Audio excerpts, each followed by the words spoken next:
le monde de l'éducation également yëf yi nii la war a demee. Et rappeler également que tout gréviste boo xam ne peut-être dans ces genres de conditions il faut s'attendre justement à des sanctions. Parce que yëf itam dafa am yoon. dafa am nu ko yoon tërale boo fa jaarul sanction mën na laa dab déjà pour les syndicats tous les travailleurs qui vont en grève parce que dañu respecter mot d'ordre seen syndicat normalement seen jour de grève boobu seen syndicat bi moo leen koy fay ce qui explique à l'époque d'ailleurs qu'il y avait eu cette tension entre les syndicats et le gouvernement autour de ces absences justement des travailleurs yi nga xam ne à l'époque le gouvernement avait dit que ku liggéeyul de toute façon dañuy ponctionner sa salaire donc on va vers ce bras de fer mais moi j'aimerais bien entendre la société civile sur ça société civile éducation scolaire également les parents d'élèves parce que lii problème bii di ñëw nii xawoon na fee posé wu ay jamono bi ñuy wax un peu autour de l'engagement politique de ces enseignants ak li leen ci dab yépp ñenn ñi jóg di leen jàppale pour justement ces enseignants ñi nga xam ne du jàng moo leen dugal kaso du njàngale également moo leen dugal kaso ñoom ñu mën leen a génnee donc ce débat plus ou moins s'était posé et peut-être que ce débat va revenir avec cette situation autour justement de cette journée morte de demain on verra ce que ça va donner mais le ministère boo déggee ni mu waxee ak ni mu bindee communiqué bi nga xam ne kii caaxaanul ku enseignant bu dem grève bu moytul tu seras victime de sanctions. Victime de sanctions kii Fabrice Nguema ñoom jàngalekat yi ñoom laay samp laaj jàngale ndax nekkatul sacerdoce. Ah non sacerdoce la mais peut-être qu'ils revendiquent des droits mais le problème c'est quoi ban droit la ñuy revendiquer c'est ça la question. Et à quel prix? Et à quel prix? Parce que boo demee sax di wax ay journée école morte déjà le mot est lourd. Le mot d'ordre est chargé école morte. C'est-à-dire gars yi dañuy am ay stratégies yoo xamante ni doy na waar. waa débrayage léegi ne journée école morte. mais journée école day tëj. dafa dee. Morte c'est-à-dire vraiment pas de classe pas de y a rien les enfants à la maison bon ben comme Simon li mu wax sànq il faut que les parents d'élèves se prononcent quand même parce que aujourd'hui ce bras de fer entre le ministère et les enseignants en principe ne devrait pas s'expliquer. On vient à peine de démarrer l'année scolaire. Yéen ngeen profiter pour def li ngeen def mais c'est-à-dire quel est le motif et puis grève aussi day obéir ci règle on ne grève pas on ne se lève pas pour dire allez kii ville morte wala kii mort mais il y a des étapes il y a des échéances. Loolu la il faut aussi qu'ils comprennent les gens un préavis il faut quand même que ñoom aussi ñu respecter nit ñi quoi bon je ne sais pas pourquoi qu'est-ce qu'il y a. parce que ñoom it ñoom bu dee ay syndicalistes lañ ñëpp xam nañ ay syndicalistes lañ. waaw xam nañ yoon bi ñu war a jaar pour mën a dem grève bu fekkee yittewoo nañu dem grève parce que dem grève seen droit la bu fekkee. ñoom am na lu nga xam ne peut-être daf leen metti mais dafa am fooy jaar. mooy li Simon wax da ngay dugal préavis boo dugalee préavis et puis bu épuisé amul benn négociation mën nga dem grève ñoom xam nañ ko. mais tey bu ñu bëggee jéggi rek ne dañuy dem grève droit la également ci ministère bi xam nga nag noonu la defee wala demul noonu mais tamit yoon la ci ministère bi ñoom ñi nga xam ne ñoo war a aar jàng bi également ñu sévir mënuñu ba école sénégalaise soxlawul lii surtout moment bi ñu toll nii li ci yàqu dafa bari li ci am ay jafe-jafe ci école bi dafa bari donc soxla na leneen lu dul ay dem ay duma wax sax naan journée morte xam nañu ko tuddee école morte mais ku daan def débrayage léegi nga bëgg da ngay tëj toute une journée nga tëj école bi loolu xam nga dégâts yi muy def. toute une journée nga tëj. est-ce que éducation dama la koy laaj yow Mame Mbaye Ndiaye ñor na jàngalekat yi parce que dama daan gis jàngalekat éducation da koy ñor ba. du droit yépp lay jël ndax droit yépp ci àddina nit war na ko mën a jël negam am na ko. peut-être man du ma wax ne jàngale ñoru leen du ma wax ne jàngale ñoru leen après tout ñoom ay waajur lañu. seen i doom dañuy jàng c'est des parents d'élèves aussi. jaar nañu ci école sénégalaise seeni doom ci fii la ñuy jàngee ñu ci bëri en tout cas donc man mënuma jàpp ne ñoru leen seulement liggéeykat boo gis soo sañoon tey condition ba ngay nekk dafay aw ci yoon nguur gi am na engagement yu mu jëloon ak ñoom protocole bu nga xam ne peut-être engagement la signé na ko ñu bëgg mu appliquer xam nañ fi muy jàpp mu appliquer am na ay jàngalekat yu ñu jàpp certes ñoom xam nañ ci conditions yi ñu leen jàppee parce que ay manifestation politique la ñu jàpp ci ay jàngalekat bu fekkoon manifestation boo xam ne ci école bi la ñu jàpp ci ay jàngalekat ci école bi lépp nekk dans le cadre de l'éducation là mën nañ comprendre peut-être ci ay jàngalekat lañu woon ñu doon manifester pour la bonne cause kon nañu leen bàyyi mais c'est des ay jàngalekat lañ ñu doon def benn manifestation politique c'est pas une raison nag pour ñu bàyyi leen ci kaso bi parce que jàngalekat place am du kaso ba du kaso ba li ñu fa def yàgg na nañ leen bàyyi ñu delluwaat ci li nga xam ne mën na servir de leçon ñeneen ñi parce que année scolaire école ngi doogu ubbi nañu leen bàyyi ñu delluwaat ci classe ya ñu jàngal parce que foofu seen place jamono ji nga xam ne nee nañ dañu am déficit ay enseignants gab boobu yow déjà pour nga mën a vide boobu pour nga mën ko remplir rek déjà yaa ngi wax ay recrutement yoo xam ne ba léegi amagul nga jël ay jàngalekat di ko bàyyi ci kaso bi foofu du seen place déjà génneel jàngalekat yooyu ba pare delloo leen ci li nga xam ne moom mooy si classe yi et puis ñu doo ko xool mais loolu est-ce que warut a nekk waxtaan Mambay enseignant bi ñu jàpp ci condition yoo xamante ne kenn xamul mais lii question wu yoon la lu ci yoonu école looloo tax ma bëggoon également une précision de la part de ces syndicalistes benn bu dee introduire nañu réellement préavis de grève nañu ko wax ils sont à notre écoute et ils ont nos contacts ils peuvent nous envoyer des messages et nous édifier un préavis en tout cas pour ces différents motifs qui ont été évoqués en fin de semaine pour justifier cette journée d'école morte de demain. Deuxième précision dont on a besoin également, c'est de nous dire combien d'enseignants aujourd'hui, peut-être même des élèves, sont en prison pour des faits hors école. nañ ñu ko wax ñu xam le nombre bi si ce nombre peut réellement impacter ou am na poids en tout cas ci déficit enseignant bi nga xam ne ci lañ toll. On verra peut-être mesurer la pertinence ou même l'ampleur que pourrait prendre ce mouvement. On verra bien. Mais ce qui est sûr également, c'est que le SAEMS, le SAES, syndicat autonome des enseignants du supérieur, est également en grève aujourd'hui et demain. Et ça, c'est également pour réclamer l'une des principales doléances, c'est l'ouverture des universités publiques qui ont été fermées depuis 5 mois. Et loolu également beneen contexte la. Donc ce qui veut dire que li ñu doon wax mi ngi ñëwaat. ñu ngi jëm ci contexte politique. te contexte politique boobee mën na influer sur le déroulement de l'année scolaire. jóge nañu ci benn contexte politique très tendu au mois de juin, politico-social au mois de juin, qui impacte déjà l'ouverture, la rentrée des classes bi nga xam ne tey jii la am weer. parce que école mi ngi ubbi le 5 octobre. On est le 6 novembre tey jii, donc ça veut dire qu'il y a un mois l'école a ouvert ses portes. Mais déjà on va vers des incompréhensions, on va vers un climat assez tendu. Donc politique mu ngi indi impact déjà sur l'éducation et politique boobee bu moytuwul dina ko gën a impacter parce que nous allons vers une campagne électorale peut-être également assez tendue ñaanuñu ko yàlla. Bougane Gueye Dany dénonce et demande des explications. Il conteste li nga xamante ni moom moo di peut-être nomination yi am ci biir Sénat. Avec des arguments. Avec des arguments. Alors lan nga ñu ci mën a wax sa jàngat Simon Pierre Faye. Ben, il reste à l'autorité peut-être de nous édifier, mais je ne pense pas que éclairage yu ñu soxla dina jóge ci ñoom parce que l'administration très souvent sur ces questions elle est muette. Il faut le reconnaître. Maintenant, ce qu'il y a lieu mooy pour man li Bougane def interpeller les juristes pour peut-être éclairer l'opinion. Mais même foofu également tu auras différents argumentaires puisque la loi ici au Sénégal elle est toujours interprétée. man na ma koy comprendre ak na koy Fabrice di comprendre forcément peut-être mënut a bokk. Donc tu auras peut-être différents camps ku ci nekk di wax la nga xam. Déjà ce qui nous édifie c'est que d'un côté on a un expert électoral qui se présente en citoyen électeur et qui veut attaquer justement ce décret de nomination. Et de notre côté on a un autre citoyen, peut-être pas n'importe lequel parce que c'est le ministre de la justice, c'est le garde des sceaux, ministre de la justice qui lui dit sans waay yow yaa ngi juum lii mënoo ko attaquer parce que tu n'en as pas les capacités, tu n'en as pas également les pouvoirs. Et de réplique en réplique on se retrouve dans une situation boo xam ne maintenant tout le monde s'en mêle y compris nous. Est-ce que quelque part on ne s'est pas peut-être trompé ñun ñëpp ci autour de cette affaire. Et si on s'est trompé ce serait peut-être de bonne foi. Mais affaire boobu tam fan la jóge mi ngi jóge principalement ci Doudou Ndir et son équipe.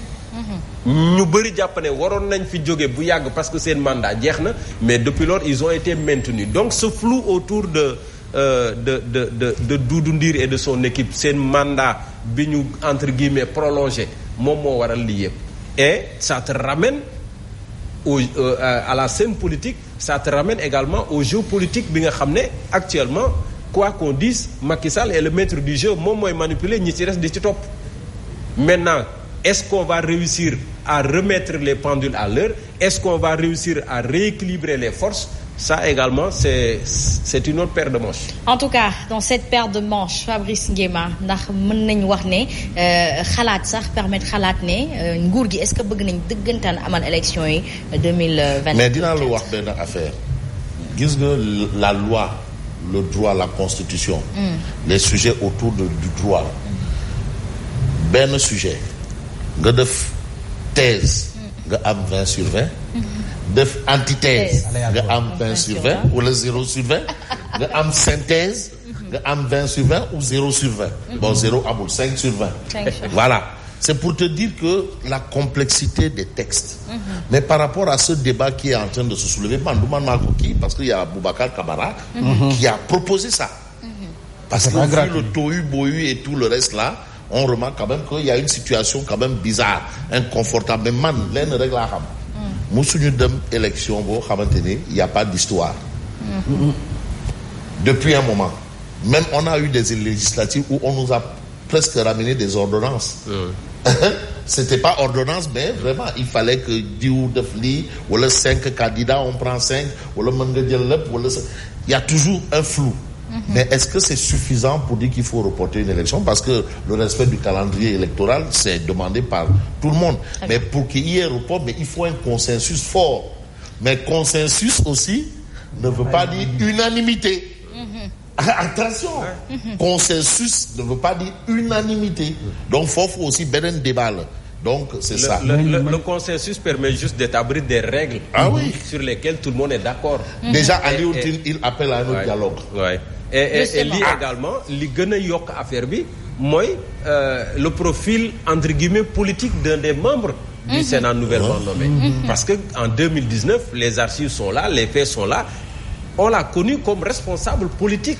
du parti au pouvoir donc foofu moo xaw a louche et ça repose le débat oui mais justement est-ce que loolu yëpp am nañu seen xel di wundu ne est-ce que du wut ne ñoom dañoo bëgg rek xaw indi polémique pour que ñu mën a dàq li nga xamante ne moo di élection présidentielle même opposition bi comme société civile bi ñu tànnee bi ñu àndee ki nga xam ne mooy Sidiki Kaba ministre de l'intérieur lu ñu wax seen xel mi ngi teey gëmuñu ne ay élections yu transparente dana am ci réew mi tey jii ñu àndiwaat ki nga xam ne moom mooy Abdoulaye Sylla lu ñu wax fu mu nekk nii xel day teey doole ci le débat autour de la neutralité de la DGE donc comme ni Fabrice wax ay élections mësuñu ko tëgg te ay coow amul avant ay coow amul après pendant et après bu leen fàtte ne élection yi mujj yi demoon nañ ba nar a am benn la gouvernement parallèle waaw ñu doon wax ne ñoom ñi nga xam ne ñooy Idrissa Seck Malick Gakou ñu ne reconnaître ñu Ousmane Sonko reconnaître ñu reconnaître ñu victoire président Macky Sall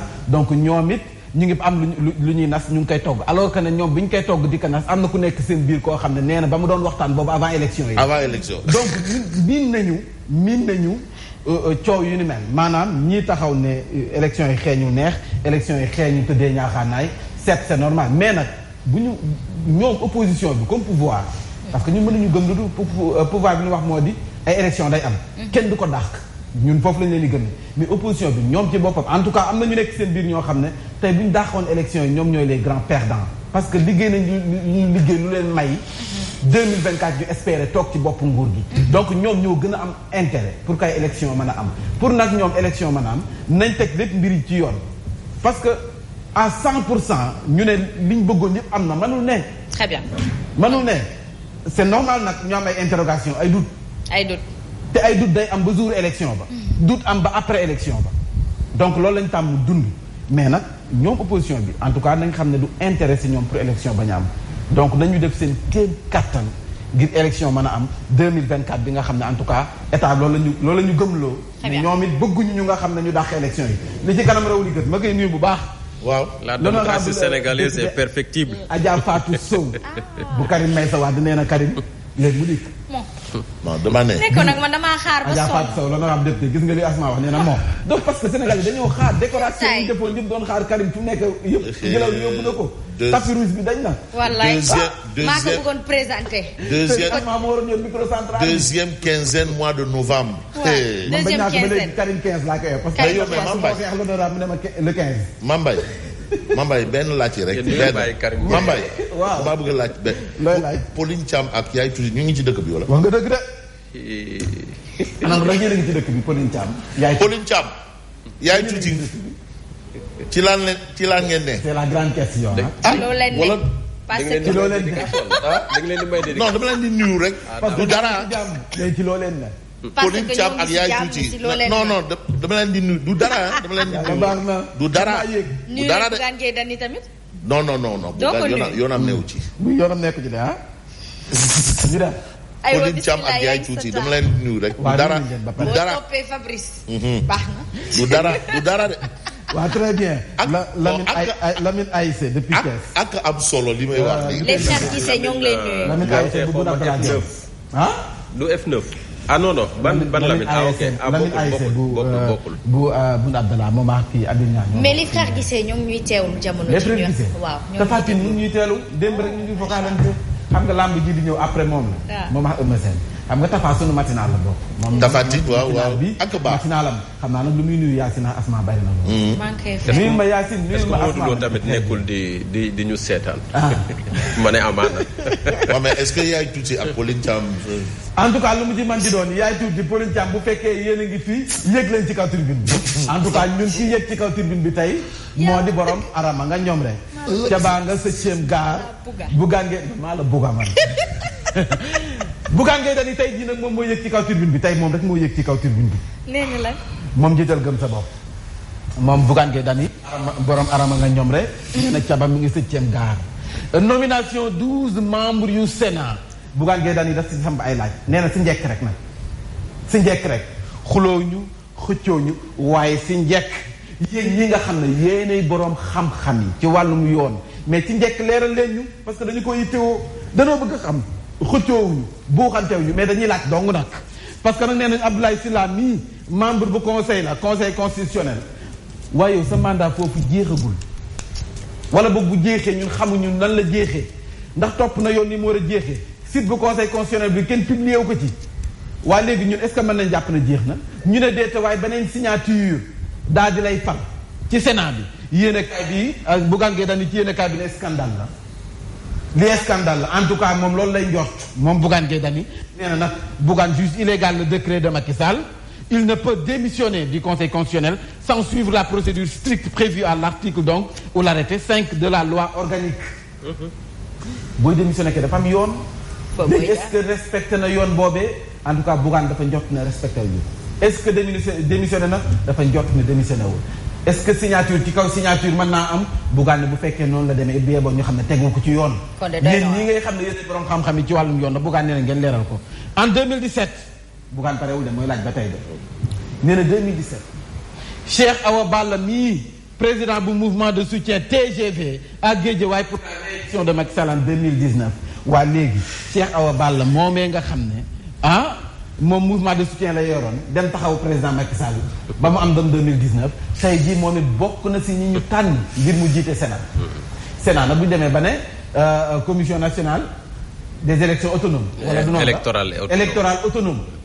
autonome moo di koo xam ne ni mën naa demal boppam. tëddee ñaaxaanaay. donc ña fay liggéeyee amul warul am benn coloration politique. en tout cas tëddee ñaaxaanaay la ñuy xaar si ñoom waaye Cheikh Awa Balla mii nga xam ne dafa coloré. ci li ñu wax ci yéenekaay bi en tout cas 2017 dafa coloré woon. xaw ma nag 2023 ndax coloration baa nga fa ba léegi waaye li mu ci mën di doon Bougane yow mi nga xam ne yaa amoon mouvement de soutien tey yow la ñu tànn waaye léegi nooy ma nekk juge et partie Bougane ne yéen borom xam-xam yi leeral leen ma damay laaj rek de nee na si njëkk rek. moom jiital gëm sa bopp nee na si njëkk rek damay laaj. dinañ ci ñëwaat parce que am na feneen fu mu koy laajee yéenekaay bi daal di dikk sa foofee nga xam ne moo di sa Jolof. nga ne ba Jolof ma nee naan ku bënnoon teen ba. ba Jolof ma ne maree naan Alboury Ndiaye. Alboury yàgg na ñooro. yàgg na ñooro. waay waaye moo bënnoon teen wa. Alboury waa Jolof di sa naan. fu mu nekk nii nag. Alboury yàgg na ñooro. diggante Aly Ngouille Ndiaye ak Samba Ndiobène Ka dañuy xool kan moo téye Jolof. dem na teen ba nga xam ne Alboury moo ko bënnoon ana kan moo koy gérer fu mu nekk nii sa Jolof. diggante Samba Ndiobène Ka mii ak Aly Ngouille Ndiaye kan moo téye Jolof en tout cas fantasiro la de. fasante sikkim. est-ce que yegg nañ ci fasante sikkim. amuñu ko de ñoom ñaar ñëpp ñu nga yóbbante ay kurpañ xamuñu. amuñu ko te ñoom ñaar amuñu ay sikkim déjà kenn ki oolam comme man donc bu dinte kii la est-ce que du bu dinte ay nopp en tout cas ñoom ñaar ñi ngay xëccoo sa jolof nekk nii entre Aly Ngouille Ndiaye ak Samba Ndiobène Ka li ci kanam raw li gët ñoo ngi toog di xaar 16e édition bu FOGECA nee naa la dénk des médias événement boo ko dénkul yàq nga ko. yàq nga ko. yee boo nga laaj Amadou Diagne mii. président bu FOGECA. forum ba am na njariñ waxtaane nañ fa ndaw ñi. place bi ñu am ci Afrique. mais également ni ñu war a def ba téye leen fi. dëgg la. bu loolu weesoo ñu ne nag wax fa dëgg ne engagement bi nga xam ne le FOGECA préconise un engagement résolu du secteur privé et des acteurs politiques en faveur de l'intégration africaine. C'est important. loolu yëpp jot nañ ko fa waxtaane réew Afrique yi. il faut une intégration. il faut ku si nekk dugal ci loxoom. une intégration te muy dëgg. il faut ñu dugal ci ku si nekk ñu dugal loxoom. dama ko mos a wax fii ma ne Afrique dafa war a delloo ci troc mais modernisé. ñu am nañu ko defee. ñuy lëkkaloonte ci suñuy biir am nu ñuy weccante ci suñu ay biens ba tax ñu mën a suqalikoo sans sax. en tout cas loolu moo waroon tax a jóg normalement CEDEAO ak UEMOA mais malheureusement gis nañ ni muy dox. il y a la CEDEAO des militaires voilà des putschistes. des putschistes et la CEDEAO des waaw. ñaari CEDEAO est-ce que duñu. CEDEAO civil CEDEAO militaire. militaire. Et ces solutions-là, ils le savent mieux que nous. Mais pourquoi ce n'est pas appliqué? Malheureusement FOGECA lépp waxtaane nañ ko fa. mais l'ennemi de l'Afrique c'est l'Afrique. Alpha Blondy moo ko wax. Alpha Blondy way na ko. tragique accident entre Bambilor et Noflaye ndeysaan ma leen di jaale parce que daanaka. ñoo xam ne ñoo bokk famille ñoo ci faatu si accident bu métti. ci benn famille. donc waa Bargny également ma leen di jaale parce que dafa am gaal gu demoon ñu ne ci biir gaal gi am na 13 yu ci faatu. Allah ñoo xam ne ñu ci bëri ñoo bokk koñ booy seet. donc. mooy ñi ñu gisee Mauritanie ñi ñu. secours Mauritanie yaayu 13 morts metti na yéeme na. donc gaal gi mais terew nit ñaa ngi jël gaal ba léegi nañ ci bàyyi xel bu ñu ko mënee teg ci suuf en tout cas moom mooy li gën grand place daal di ñëw ci juge donc jugeant le décret de leur nomination illégale Bougane récuse les nouveaux membres de la Sénat en tout cas moom wax nañ li nga xam ne moom la moo ko ci metti ki nga xam ne mooy Abdoulaye Sylla mënoo nekk membre conseil constitutionnel ba noppi xamaguñu ndax jóge nga fa wala déet en tout cas andi ma ñam parce que man damaa bëgg parfum man yi damay def man yi baax na ni lébu la nag da ngeen koy comprendre rek chef baal ñu rek nii la rek dañuy bu ma gisee damaa bëgg lu neex boobu waaw da nga bëgg man damaa bëgg lu neex yow xam nga loolu damaa bëgg lu neex voilà en tout cas waa grand place kii nga xam ne moom mooy Bougane nee na Cheikh Awa Balla nii borom TGV 2017 ndax TGV boobu la àndaale ci Sénat bi wala déet waaw TGV moo ko andi ci Sénat bi wala déet wala TER la jël lu mu ci manti doon nee nañ ko da ngaa coloré. Bougane laaj wala uppuyaa waaw uppuyaa it mën na ne wala BRT bi war a tàmbali moom la jël mu andi ko ci Sénat bi am déet kenn xamul Bougane nee na damay laaj rek ndax kooku xam ne da nga coloré am nga place Sénat wala déet nee na Abdoulaye Sylla bu fekkee yow yaa ngi conseil constitutionnel amoo place ci fii nga xam ne moom moo di ci Sénat bi. en tout cas nee na yéen borom xam-xam. parce que ci wàllum yoon quand même soxla nañu neutralité. neutralité waaw. nee nañ na leen bañ a far fenn. voilà Oumar Boun Khattab Sylla détruit ses détracteurs et assume son bilan. lim ne nañ Dakar Dem Dikk daanaka amatul benn bus. da ngay toog ci arrêt bi ba sonn doo gis dara. Dakar dematul dikkatul waaye moom nee na loolu ay wax la de ay dóor. Dakar dem des. tontu na leen de. ah mais il y a eu des vidéos qui ont circulé quand même. ah en tout cas tontu na leen de moom borom dak Karim Karim. élection présidentielle du 25 février l'honorable député Mame Diarra Fam maa ngi lay nuyu Karim Meïssa Wade ngi nii. maman maa ngi lay nuyu. Adja Fatou Sow Karim Meïssa Wade ngi Waré Wade Sarr Tongs Daouda Niang seen candidat ngi na ñëw nag. l'absent le plus présent non léegi c'est Adama David Niang te ngeen moom. mi ngi nii Adama David Niang. moom la nee na moom rek la ñuy topp de waaye nag boo fa dëgg ki ngay topp te gisoo ko moom dana doy waat torop. ñoo ngi présenté aussi suñu condoléances au maire Obama de Mbao pour accident yi am fële ca Niayes. waaw maire Obama ñu koy nuyu bu baax. ah j'adore la photo de waaw ñu koy nuyu waaw mi ngi nii waaw photo baa ngi nii. le mandat daal di dikk. ci nga xam ne mooy Ismaïla Madior Fall ñenn dafa rehausser diplomatie Sénégal la diplomatie sénégalaise sa Yaoundé bu fekkee rehausser na ko de ci kaw Bougane Gueye Dany tontu na ko ci suuf. parce que moom Ismaïla Madior Fall dafa tontu Ndiaga Sylla ci kaw. Bougane nag ne ko nañ ko maire bi ñu dafay rek ci suuf ndax nag li nga war a tontu des na fi. moo di bu fekkee borom xam-xam nga nee na dafa bëri ay erreur ci doxalinu président Macky Sall. ba noppi borom xam-xam yi les juristes nañu andi ay leeral. ci nomination yi bees yi nga xam ne moo am ci Sénat bi na leer en tout cas moom loolu la bëgg ñu andil ko ci ay leeral moom Bougane Gueye Dany l'évidence daal di dikk ci Pape Demba bi tey ca Kaolack en tout cas mu ngay gën di imposé wu di wane boppam l'exclusif daal di si dikk week-end politique à Kolda sargal président Macky Sall sa Fatick ak ki nga xam ne moom mooy Thérèse Faye yéenekaay bi daal di say wax lii quotidien andi Cheikh Omar Anne ba nga xam ne ma ngay menacé jàngalekat yi journée morte la ñu bëgg a woote maanaam journée boo xam ne école du ubbi day tëj école kañ la ubbi ak kan lañ ko bëgg a tëjaat barke dee mooy jaay la ubbi léegi ñu bëgg koo tëjaat suba mardi journée morte. Il a bien raison. En tout cas ces appels déguisés à la grève sont contraires à la réglementation. Ceux qui cessent le travail peuvent immédiatement subir des sanctions sans garantie à bon entendeur. Salute. Bougane Gueye Dany exige des éclairages nee na yéene borom xam-xam yi leeral leen ñu en tout cas ñun loolu rek la ñu bëgg na leer rek Bougane bëggul lëndëm na leer. nay leer. loolu la woote nee na Bougane bëggul lëndëm na leer comme ñun nag wax fa dëgg yàlla ku fi woon nay leer sax Fatala Ndiaye na lay leer loo waxati na lay leer Bougane nee na fii ci réew mi de ak opposition bi ba nga xam ne loolu leen song rek nay leer nomination wal foofu la dikk. ah Modou Lo contre Cogne et Gagne ndeysaan le plan B en gestation waa PASTEF fu mu nekk nii nag nee nañ ñu ngi yëngal xool kan mooy nekk plan B ñoom nee nañu am ñu A B C D benn plan la ñu am mu di Ousmane Sonko mais nag fu mu nekk yéenekaay bi di wal fu nee na le plan B en gestation coloration politique et cumul de mandat nomination polémique à la Sénat yéenekaay bi daal na ciy dikk l'observateur ne loi incolore en l'eau donc Modou Lo incolore inodore et sans saveur war na boppam ki nga xam ne mooy Ama Baldé ñi watoon seen bopp fu mu nekk maanaam takkul dara bi muy ñëw bu muy ñëw xool takkul dara man loolu ma jaax dama gis Modou Lo yaram bi set wecc gémb kase mais Ama lépp la takk lii mooy sotteeku na guux na diwu na def na lépp laalaay si sax maa ngi koy gis mu def si poste mu ne lii lan leen dañ jàngat la war a am kii takku ba fees ak kii takkul dara loolu mooy xaar te ngemb bi jaarul sax 1000 francs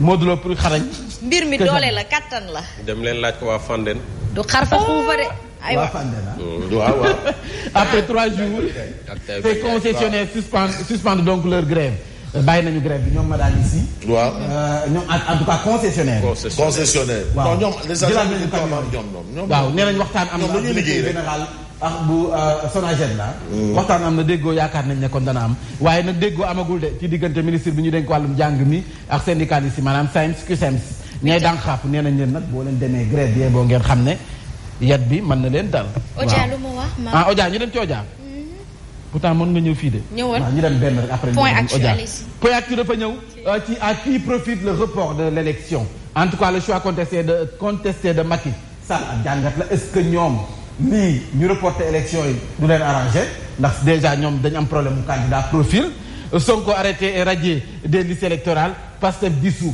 est-ce que ñoom it élection bu amee fii dinañ mën a bokkam déet loolu la Karim Wade incertain avec son amende de 138 milliards est-ce que ñoom instant bi pare nañu pour dem élection à 138 milliards yéen i xaar Barthélémy Dias épée de Damoclès d'une décision de justice waaye Bougane Gueye Dany désavantagé donc lan moo waral loolu parce que Bougane kat nee nañu ak lii nga xam ne moom la liggéey ba toll fi mu toll nii lii nga xam ne peut-être def na ko ci terrain bi ñaata at lépp pour présidentielle 2024 tey jii mu war a toll ci wan ne moom mooy chef de l'opposition war a boppam ci présidentielle 2024 bu fekkee élection amul moom xam nga ko dul perte waaye moom dina bokk si ñi di perte.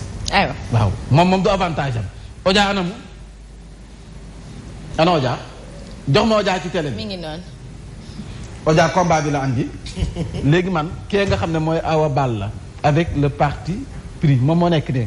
wala kee Bougane la moom mooy. waaw Awa Balla avec le parti pris. Ismaïla Madior Fall ak kan Ndiaga Sylla. waa ki nga xam ne moom mooy président Macky Sall mooy arbitre bi moom mooy couverture médiatique bi moom moo ko yor. mooy VAR. moo yor VAR bi.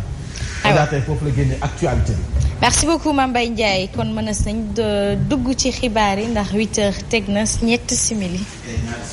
ñett. ay ca la ca gën a fës moo di mbëkk mi nga xam ne daanaka njaw mu ngaa wéy di sa desu ka xam bin am na ñoo xam ne dañoo demoon mbëkki teeri jee ca Maroc ña nga foofee di wooteeg wàllu nanu leen taxaw en tout cas loolu la ñu bëgg si fàttali fukk ak ñett ci ay migrants sénégalais dañu faatu denc nañu leen sa Mauritanie dañ ci di kat bi la jotaay xibaar daañu waxtaane it wàllu politique ak coordonnateur bu grande coalition gëm sa bopp jamono ji nee nañ nag ñu ngi am xel ñaar ci nomination yees yi nga xam ne def nañ ko ci membre commission électorale nationale autonome buñ sukkandikoo ci Mamadou Gueye neen nomination yooyu de antidémocratique en tout cas la ko qualifié dañu waxtaane woote jàmm ga nga xam ne xalif général des cadres daanaka def na ko jëmale ko ci waay politique yi waaye it si sénégalais yi ndax présidentielle 2024 la ñu dëgmal ci ab déclaration moom Cheikh Sadibou Ould Cheikh Mohamed en tout cas mu ngay ñaan jàmm sax fii ci réewum Sénégal ñaan ay élections yu nga xam ne dafay am ci dal waaye ñaan peuple palestinien bi ngir nag jàmm daal di fay dellu si mu ngay sàkku ci Nations Unies ngir ñu def ci ay jéego. tàggat yaram li yéene kaay xëy de xëñ moo koy ndar keppax mantulaay ci bundooy faram fàcce gi ñu ànd Cheikh Simon Faye. Voici Trafic News.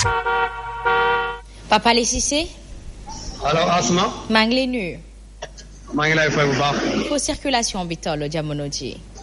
voilà merci beaucoup Asma jàppal ne des embouteillages moo leen di xaar sur les différents axes yi nga xam ne daal nañ fa jaar ñu doore ko nag sur la nationale diggante Cambérène vers Patte d'Oie foofule waxtu yi takku na lool tax na c'est un peu difficile pour ngeen progresser tranquille naka noonu aussi boo leen bàyyi ko du côté rond-point 4 Parcelles Assainies rallier directement à rond-point Cambérène foofule aussi yox na ndànk ngeen circuler naka noonu aussi ñi nga xam ne nii ñoo bàyyi ko du côté sortie péage bi daal di wutili directement école Mariama Niass foofule aussi ça circule difficilement surtout nag diggante école Mariama Niass vers Colobane jaare ko nag au niveau de l'échange yu daan foofule beaucoup de véhicules ñoo fay transiter tax na da ngeen am jafe-jafe daal di wéy seen progression tranquille si ak si boobule ngeen bàyyi ko xel par contre au niveau du rond-point Sante Marie si là-bas moom pas de souci mun ngeen fa jaar seulement rek bu la wëree rond-point bi ñi nga xam ne ñoo bëgg a tàllal sur les deux voies cité des eaux laata rek ngeen am accès si intersection bi foofule aussi yëpp na ay takk der ñoo fa nekk ba tax na la patience s'impose laata rek ngeen di wéy seen progression mais de rappeler aussi d'autres embouteillages à signaler cette fois-ci c'est au niveau du pont de l'émergence concernant wote yi nga xam ne ñoo bàyyi ko Patte d'Oie nar a yëg bi wala sax ngeen bàyyi ko du côté Parcelles Assainies foofu la yéex na benn woto moo fa paan ba tax na da ngeen am jafe-jafe maintenant donc si vous dépassez ce véhicule pas de souci mën ngeen wéy seen circulation vers la descente du pont pour ñi nga xam ne ñoo bëgg dem du côté de Grand Yoff Asma.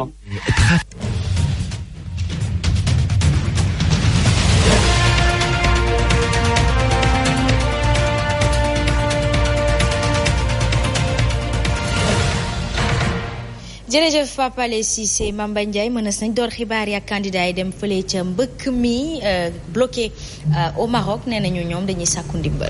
mu ngoog dañu jëloon gaali loocoy ngir dem sa Espagne waaye fa ñu mbëkkee moo di sa Maroc foofee la ñu teere jamono ji nag ña nga fa ci ay jafe-jafe yu metti ña nga fay dund ay xat-xat ay sénégalais lañu di ay ndaw seen bëgg-bëgg moo di nguuru Sénégal taxaw leen ba ñu dellu si waat fii ci réewum Sénégal kenn si ñoom jot na caa yëkkati ay kàddu ñu ànd seex nanga ko baka yokku.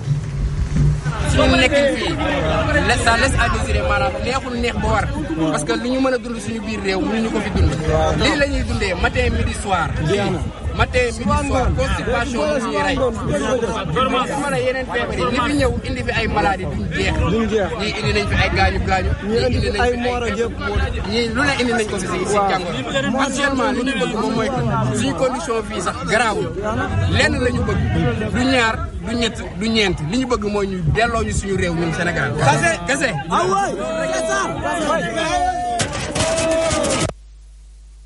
jamono joojee nga xam ne ña nga sa Maroc di sàkku ñu andiwaat leen ndax jafe-jafe yu ñuy dund fukk ak ñett ci ay màngaan di ay sénégalais dañoo faatu en tout cas sa réew Mauritanie foofee la ñu leen denc bu ñu sukkandikoo ci ab bataaxal communiqué la bu baaw ca ministère bi ñu dénk affaires étrangères dañu koy publier ni ki démb agence de presse sénégalaise daal di koy nag maanaam reprendre ne nañ dañu bokkoon ci sunu naataango yi nga xam ne ñu ngi toll woon ci juróom-ñaar téeméer ak juróom-ñaar fukk bëggoon jël gaal yi ngir nag dem foofee nga xam ne moo di sa Espagne waaye dañu teeri jee foofee sa Mauritanie fukk ak ñaar ci ñoom nag dañoo lott ba ña nga ca kër docteur bokk na ca ay xale yu ndaw waaye it ay soxna daanaka yàggatul dara ña sa des da nga xam ne dara jotu leen tàmbali lañu leen andi ci samedi bi wees en tout cas loolee la ñu mën a jàpp ci communiqué ba nga xam ne mi ngi bawoo ci ministère des affaires étrangères mu ngoog day sénégalais lañ Simon saa su ne ay gaal di tëmb saa su ne ay xale di ci faatu sa bar ñi nee nañ gaal dem na fa am na ñu sa faatu ñes de ñu ngi leen di wër ba léegi ca Mauritanie am na ñu fa jot a denc waaye terewul xale yaa ngi tëmb ba léegi est-ce que surveillance ba ca war dëgg ñu ngi koy amal. même bu dee am na ma mbay matewul parce que géej gi yaatu na matewul parce que boo jëlee peggu géej gi en tout cas nga jóge vers le sud ñëw ba Ndakaaru jëlewaat Ndakaaru dem ba vers le nord Saint-Louis ba ci waaxi Mauritanie ça veut dire que géej gi yaatu na tax na ba même bu dee kilifa yi ñu ngi ciy def lañ ca mën même bu dee marine nationale mu ngi cay def la mu ca mën matewut tax na ba ñu bëri ñu ngi rëcc di dem et phénomène bi également boo xoolee yàgg na également ñuy dégg ne ay nit réer nañ ci géej gi yàgg na ñuy dégg ne ay nit ñàkk nañu seeni bakkan yàgg na ñuy dégg ne ay nit bëggoon a mbëkki Espagne faw teere Maroc ca Dakhla ñi nga xam ne ñoom lañ seetaan sànq ñu nekk foofee di ñaan ndimbal di sàkku ndimbal ça veut dire que problème baa ngi fi ba léegi te jógeegu fi naka lañ koy saafara ku ci responsable loolu wax nañ ci waxaat ci mais duñ ko tàyyee wax ça veut dire que am na quelque part foo xam ne problème am na te xëy na nit ñi tegaguñ ko loxo tegaguñ ko baaraam pour vraiment mën ko saafara te même bu saafara naree amit Sénégal mënu cee wét kese il faut yeneen réew yi jàpp ci yeneen réew yu mel ni Espagne yebal na fi ministre am de l'intérieur fan yële le même ministre de l'intérieur dem na Mauritanie également parce que boo jógee Sénégal di dem faaw nga jaar également ci yoonu Mauritanie gis nga waa Mauritanie également ni ñu taxawoo doomu Sénégal dem ba foofee tumaranke Mauritanie récupérer leen di leen toppatoo ba autorité Sénégal yi jot ci ba instant bi depuis samedi ñu ngi commencé indi ndaw ñooñee